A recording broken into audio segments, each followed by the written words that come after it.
Okay, so you know how sometimes things just feel, I don't know, unsettled, like the ground's shifting? Yeah, I get that. Well, that's what we're tackling today with the deindustrialization of England, a men's perspective. Ah, interesting. It's by Conrad Riker, and we wanted to really dig into it because it's not just about, like, economic charts and graphs, you know? Right. Goes deeper than that. It's about real people. Exactly. Human impact. Yeah, how these huge shifts affect men, not just their wallets, but, like, their hearts, their minds. Their identity. Exactly. Like when my own grandfather's shoe factory shut down. Man, that hit him hard. I bet. And it wasn't just him. It was like a whole generation of guys in those industries that were the backbone of Britain for so long. Textiles, coal mining. Shipbuilding, even. Yeah.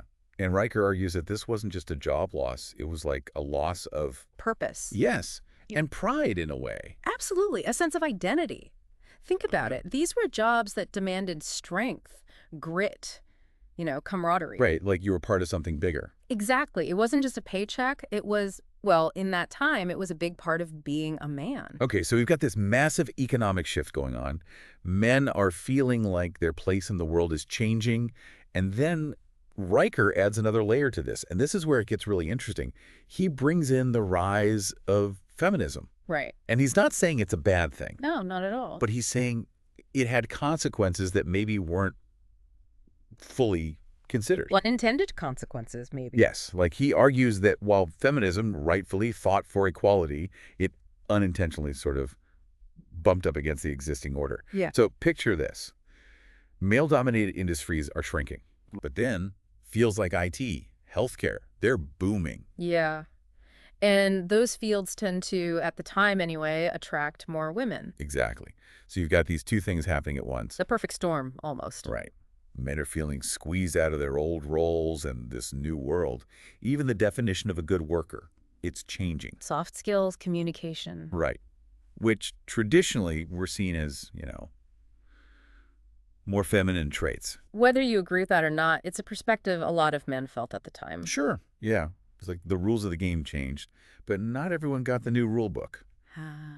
But it doesn't stop there. Yeah. Riker then dives into the welfare state, and this is where, I don't know if controversial is the right word. Provocative. Yeah, that's it. See, he's not saying the welfare state is BD. Right. He acknowledges that it's a safety net. Right. But he argues that, and again, maybe this wasn't the intent, but that it made some men less self-reliant. Yes. And he tells his story about Bob, who loses his job, ends up on benefits, and it's heartbreaking because instead of it being this temporary bridge, it becomes His life. his life. He loses his drive, his wife. She leaves, feels like he's not the provider he once was. Tough situation. And it wasn't an attack on the system itself, but Riker was saying, hey, let's look at how this is affecting people on a personal level. Because it's not just about numbers on a spreadsheet. These are real lives. Exactly. Yeah. And for men already struggling with all this change, it's like one more thing chipping away at their foundation. Yeah, like, who am I? What's my role now? Okay, so we've got this economic upheaval, we've got shifting gender roles, we've got this welfare state. All right, a lot to unpack. And Riker doesn't stop there.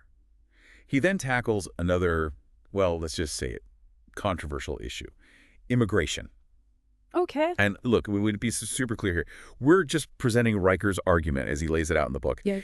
Immigration is incredibly complex. Hugely. With valid arguments. All sides. Yes. So what's Riker's take?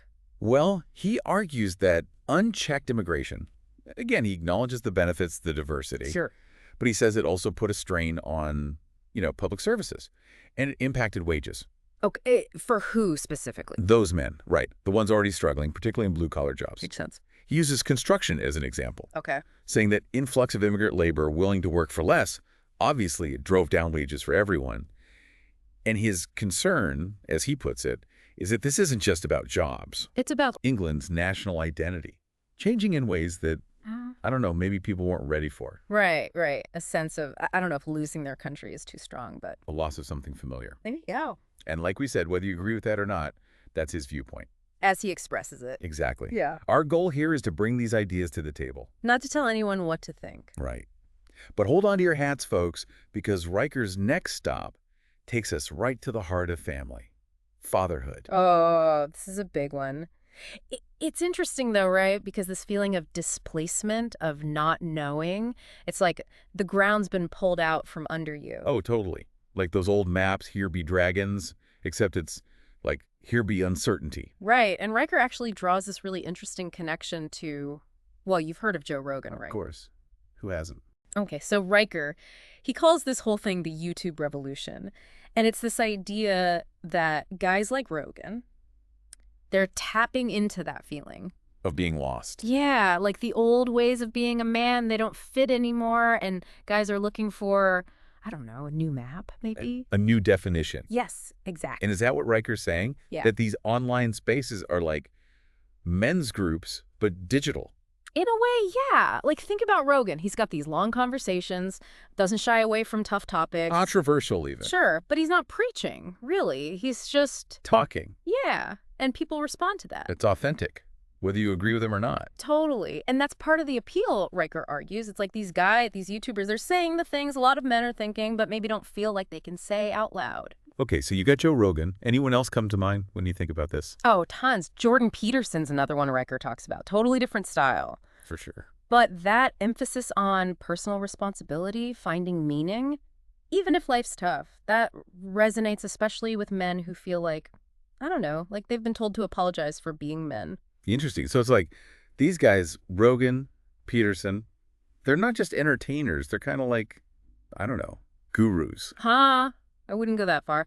But mentors, maybe?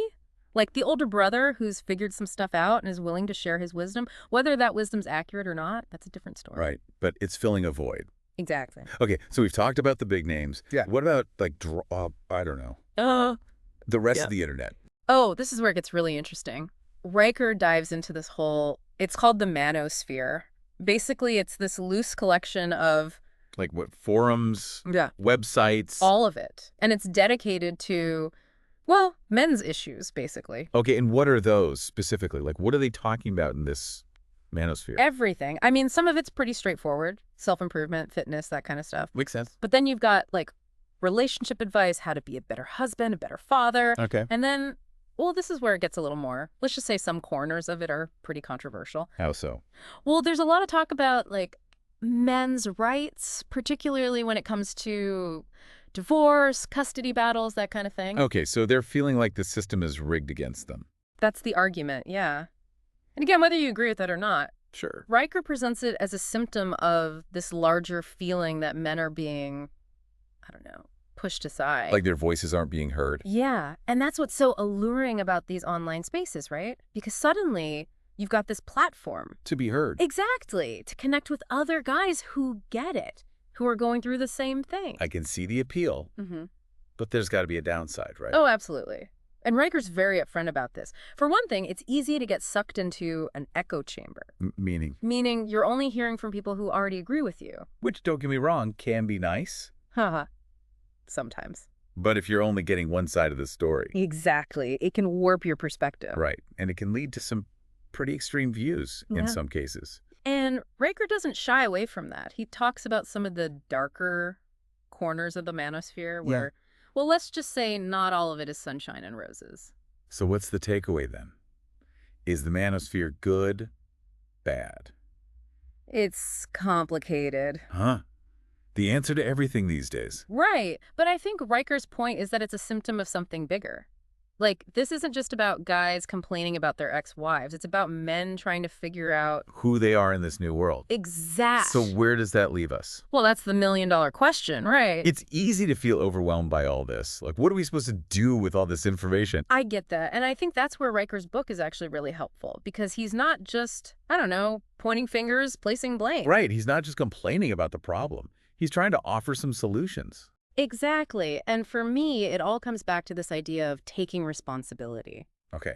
For ourselves, Yeah. our lives. Yes. Like, instead of feeling like victims of these changes. It's easy to do. Oh, totally. But Riker's saying, look, the world's different. Now what? What are you going to do about it? So it's about being proactive. Exactly. Owning it. And he talks about, like, rediscovering the value of hard work. Which, honestly, that can feel like a dirty word these days. Right. Like it's old-fashioned or something. Right. But Riker argues it's about more than just, like, clocking hours at a job you hate. It's about discipline, mastery, taking pride in what you do, whatever that is. My grandpa used to say, hard work never hurt anyone. There you go.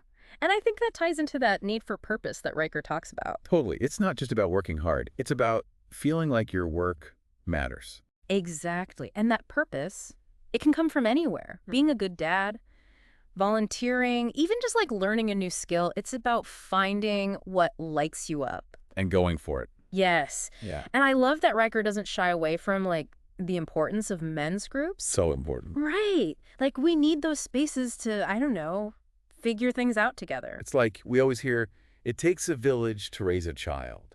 But maybe it takes a village to raise a man, too. Huh. I like that. Because we're not meant to do this alone. No way. And that's something Riker emphasizes. It's not about like rejecting everything from the past. Right. We don't need to reinvent the wheel. Exactly. It's about taking those good things, those core values of strength, resilience. Loyalty. Yes. And finding a way to integrate those into, modern life. Because the world's different now, but those qualities, they're still valuable. My grandpa, he was like the toughest guy I knew. Yeah. Worked with his hands his whole life. Yeah. But he also taught me how to bake bread. And sew on a button. Ah, I love that. Because it wasn't one or the other. Yeah. He was strong, but he was also kind. And that's a good reminder that these changes we're talking about, they don't have to be losses. They can be opportunities to evolve. To create a version of masculinity that's even stronger because it's more, I don't know, adaptable. Here you go. Adaptable, flexible. And the thing that stuck with me most from Riker's book was his call to action at the end.